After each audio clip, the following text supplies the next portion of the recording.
जैसे ही बागेश्वर धाम के धीरेन्द्र शास्त्री जी का नाम आता है चर्चा में, वैसे ही एक और नाम साथ में चर्चाओं में आता है, सुहानी शाह। जी हाँ, आप वो नाम सब जब सर्च करेंगे तो आपको पता चल जाएगा कि वो कोई पहचान की मोहताज नहीं है। पूरे विश्व में सुहानी शाह आज कमाल दिखा रही हैं, जादू दिखा रही हैं। वो क्या दिखाती हैं वो आज मैं आपको यहाँ दिखाने वाला हूँ। इस बिहार के बेगूसराय के जिले में गौ मंदिर है और गौ मंदिर में जो सुहानी शाह लोगों को दिखाती हैं और आज वो करोड़ों में है, करोड़ों पैसे कमा चुकी हैं। बस 20 से 25 साल की उनकी उम्र है। यहाँ जो गुरुकुलम आप देख रहे हैं गौ मंदिर में, यहाँ मेरे पीछे आप देखेंगे नेमोनिक्स और मिड ब्रेन का क्लास होता है। आपको मैं आगे समझाता हूँ और उससे पहले मैं हूँ चंदन कश्यप और आप देख रहे हैं राष्ट्रीय दर्पण। आगे मैं आपको तस्वीरों में यहाँ दिखाता हूँ कि अंदर जो यहाँ पे गुरुकुल में गौ मंदिर में क्लास चल रहा है, ये किस तरह से काम करता है, ये मिड ब्रेन क्या है और ये नेमोनिक्स क्या है और कैसे कोई व्यक्ति किसी के मन की बात को पढ़ सकता है, किसी के पास क्या रखा है, उसका नंबर क्या है, उसका मोबाइल नंबर क्या है, सब कुछ वो बता सकता है बिना उसके पास रहे हुए।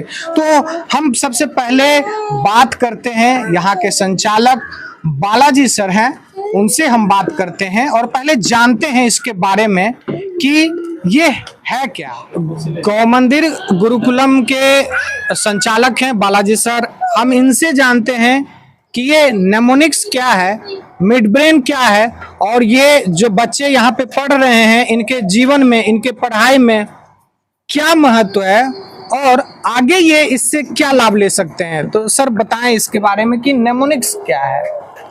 सर नेमोनिक्स जो है मेमोरी से जुड़ा हुआ सब्जेक्ट है, जिसमें विद्यार्थी यहाँ पे कैसे किसी भी डाटा को बहुत लंबे समय तक अपने पास स्टोर करके रख सकते हैं, इसके बारे में सिखाया। आज स्टूडेंट्स का सबसे बड़ा जो कहीं भी देखने में आ रहा है कि सबसे बड़ा समस्या है उसका मेमोरी, उसकी याददाश्त। और ये एक समस्या बहुत विकराल रूप धारण किए हुए है। सभी लगभग सारे स्टूडेंट्स जो है इससे ग्रसित हैं और इसका सॉल्यूशन कहीं किसी स्टूडेंट्स के पास उपलब्ध नहीं है, क्योंकि मेमोरी से जुड़ा हुआ कोई भी टॉपिक या सब्जेक्ट न तो स्कूलों में पढ़ाया जाता है, ना उनके सिलेबस में इंक्लूड है, ना हमारे जो एजुकेशन सिस्टम में है, वहाँ भी इसके बारे में विस्तार से कुछ नहीं विद्यार्थियों को बताया जाता है। एक और इसी पे हम बात आपसे पूछ रहे हैं। सुहानी शाह बहुत चर्चित नाम है, इसी मिड ब्रेन और नेमोनिक्स की वो भी हैं। वो कहती हैं कि ये कोई जादू नहीं है, एक कला है, ये ट्रेनिंग किया जाता है ब्रेन को और पूरे विश्व में वो आज चर्चित एक नाम है। क्या इसी के कारण से वो चर्चित हैं? जी हाँ, बिल्कुल। ब्रेन के फ्रीक्वेंसी को रेगुलेट करके आदमी किसी के ब्रेन से कनेक्ट करके उसके बारे में, उसके ब्रेन के अंदर में या माइंड में जो कुछ भी उभर के आता है उसे आसानी से रीड किया जा सकता है। तो ये क्या पहले भी जो कहते हैं कि पहले ऋषि मुनि को भी ये चीज था? जी हाँ, ये बिल्कुल सत्य है कि हमारे ऋषि मुनि जो थे इस कला में बहुत ही पारंगत रहा करते थे और वो हम अपने पास आने वाले किसी भी आगंतुक के बारे में पूरी सटीक जानकारी देने में सक्षम थे। ये कला हमारे वैदिक कला में, वैदिक ज्ञान में गुरुकुल का जो चलन जिस समय चलता था उस समय दिया जाता था। प्राथमिक तौर पर बच्चों को सिखाया जाता था कि कैसे आप अपने ब्रेन के फ्रीक्वेंसी को ट्यून करके किसी और के ब्रेन के फ्रीक्वेंसी के साथ को रिलेट करने के बाद सामने वाले के बारे में सारे सूचनाओं कैसे आप अपने पास ऑब्जर्व कर सकते हैं। ये कला है, ना तो ये एक विज्ञान है जो कोई भी सीख सकता है। ये कोई चमत्कारी या कोई सिद्धि नहीं है, यानी बच्चा हो या बड़े हो सब कोई सीख सकते हैं। जी हाँ, ये कला कोई भी सीख सकता है। इसके लाभ क्या क्या हैं? लाभ ये है कि सर आप जैसे कि किसी के बारे में जो काम आप करने जा रहे हैं या किसी व्यक्ति से मिलने जा रहे हैं तो उसके माइंड में किस तरह का क्वेश्चन एराइज हो रहा है, इसके बारे में अगर आपको पूर्वानुमान अगर मिल जाता है तो उससे आप उस स्तर से अपना प्रस्ताव उनके सामने रखते हैं क्या कि आपको फर्दर पहले ही से पता होता है कि इसका आंसर हमको यस में आना है, नो में आना है। नो में आना है तो किस कारण से नो में आ रहा है, उसको यस में कैसे कन्वर्ट किया जाता है, कर सकते हैं। ये तो एक बहुत बड़ी चीज होगी, लेकिन बच्चे को, जो आज के बच्चे की समस्याएं आ रही है, उनको याद नहीं रहता है कोई चीज, डिप्रेस्ड हो रहे हैं बच्चे प्रेशर के कारण।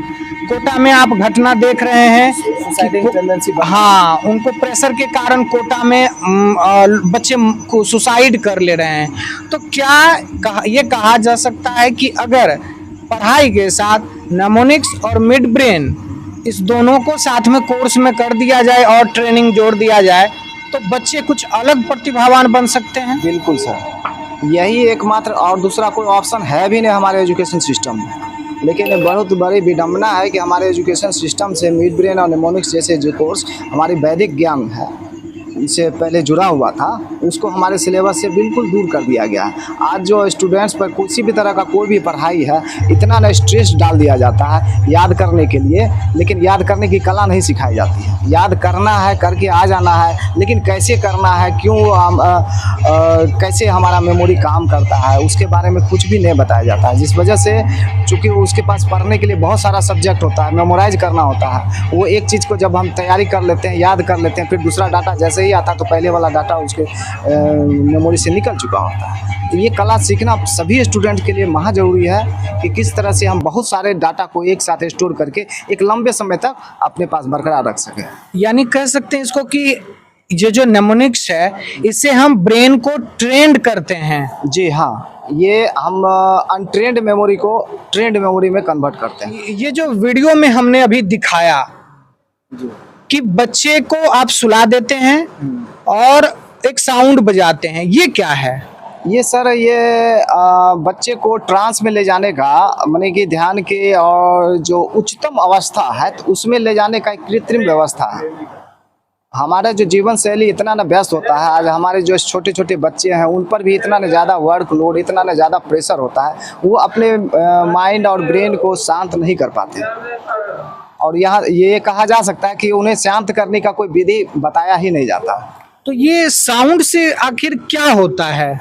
ये साउंड जो है, हम अपने बीटा स्टेट ऑफ माइंड में को कन्वर्ट करके अल्फा और डेल्टा में कन्वर्जन करते हैं, जिससे विद्यार्थी एक उच्चतम आराम की स्थिति में पहुंच जाते हैं। और वहां पे पहुंचने के बाद जो उस विद्यार्थी को कमांड दिया जाता है, उसको विद्यार्थी फॉलो करते हैं। यानी उस तरह से एक साउंड फ्रीक्वेंसी के पर्टिकुलर, एक फिक्स साउंड फ्रीक्वेंसी पे माइंड को हम एक्टिवेट करते हैं और ट्रेंड करते हैं। जी। आगे अब हम आपको इसमें दिखाते हैं जो यहाँ पे बच्चे सीख रहे हैं, हम उसको दिखाते हैं और फिर उनके पेरेंट्स से भी हम बात करेंगे कि उन्हें कैसा लग रहा है। तो मैं पहले यहाँ जो बच्चे सीख रहे हैं उनका मैं लाइव डेमोन्स्ट्रेशन दिखाता हूँ कि बच्चे में आखिर क्या बदलाव आया और वो आखिर करते क्या हैं। ठीक है, इन्हीं से करवाते हैं। चल गई क्या? ये यहाँ पे स्टूडेंट हैं, इनसे थोड़ा हम बात करते हैं और फिर इनसे देखते हैं कि ये कर क्या रहे हैं। तो आपका नाम क्या हुआ? श्रुति। श्रुति, आप किस क्लास में पढ़ती हैं? 9th में। 9th में। कब से यहाँ ट्रेनिंग ले रही हैं? कितने समय हुए? 2-3 महीना हो गया होगा। ओके, तो अभी आप क्या कर रहे हैं? अभी मैं इस बॉल का कलर पहचानने की कोशिश कर रही हूँ। ओके, तो श्रुति के आंखों पे एक गमछा बांधा हुआ है, 2-3 फोल्ड है, ये इनको दिखाई नहीं दे रहा है बिल्कुल। कितने फिंगर हैं? दिख रहा है? मैं आपके सामने कितने फिंगर हैं? कितने हैं? 2। गुड। तो आपने देखा कि मैंने प्रैक्टिकल डायरेक्ट किया, वो बता दी। 2 फोल्ड है, मैं देख रहा हूँ। उनके हाथों में बॉल है, लेकिन उन्हें ये नहीं पता है कि इस बॉल का कलर क्या है। तो अभी वो कोशिश कर रही हैं, वो पहचानेंगे और हमें बताएंगी। तो आप कोशिश करिए। आप देख रहे हैं कि ये कर क्या रही हैं, उस बॉल को अपने हाथ के हथेली पे घिस रहे हैं और फिर स्मेल कर रहे हैं, सूंघ रहे हैं और सूंघ करके कोशिश कर रहे हैं पहचानने की।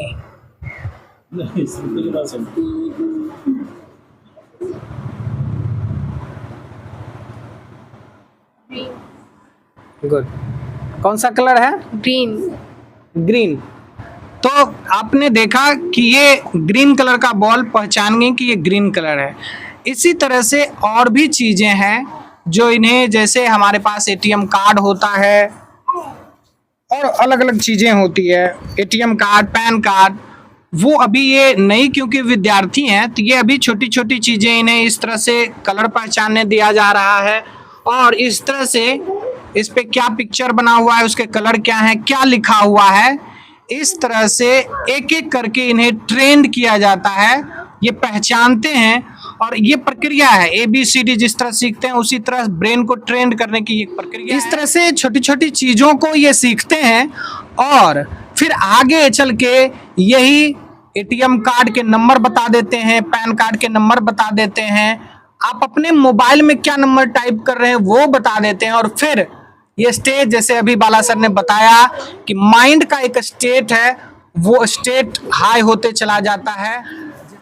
माइंड का एक फ्रीक्वेंसी है, वो जैसे जैसे हाई होता है, माइंड ट्रेन होता है, उस तरह धीरे धीरे आप जो सोचते हैं वो ये बता देते हैं। यहाँ पेरेंट्स भी बैठे हुए हैं, उनसे भी हम बात करते हैं कि वो आए और उन्हें क्या लगता है। तो आप यहाँ कब से जुड़े हैं? मेरी बेटी यहाँ पे 2-3 महीने से आ रही है।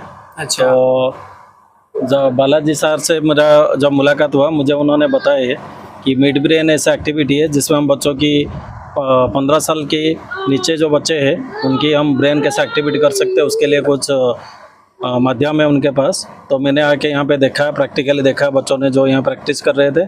उसके बाद फिर मैंने अपनी बेटी को ला के यहाँ पे ज्वाइन कराया हूँ। क्या लगता है, जिस तरह से आप 2 महीने पहले आए होंगे और अभी आप अपनी श्रुति बेटी को देख रहे हैं, आपको क्या लगता है कि सच में कुछ इस तरह से इम्प्रूवमेंट ब्रेन में हो रहा है?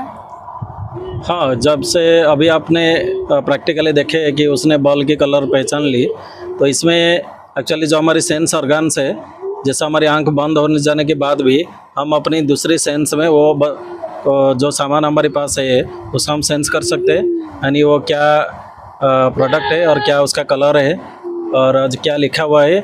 जैसे जैसे बच्चे एक्सपर्ट होते हैं वो आंख बंद करके किताब भी पढ़ने लगते हैं। जब श्रुति घर पे जा रही हैं, पढ़ रही हैं, अब कुछ बदलाव आपको दिख रहा है?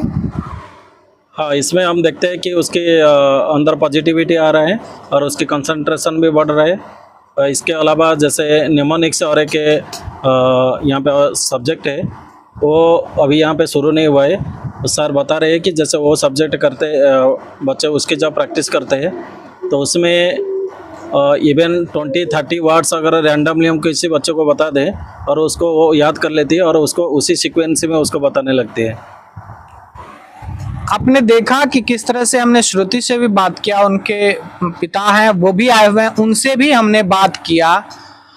कुल बातें यही समझ के आई कि अगर बच्चे को जो अभी जिस तरह से परेशान हो रहे हैं, उनकी याददाश्त शक्ति कमजोर हो गई है, कंसंट्रेशन उनका कमजोर हो गया है और दबाव इतना है स्कूल कॉलेजों का कि वो आत्महत्या कर ले रहे हैं। इधर कुछ दिनों में आपने हाल फिलहाल में देखा है जिस तरह से कोटा में घटनाएं निकल के आ रही है। लेकिन मैं और यहाँ पे पेरेंट्स भी बैठे हुए हैं, जो मैंने लाइव यहाँ देखा है, इससे भी ज्यादा मैंने यहाँ पे देखा है।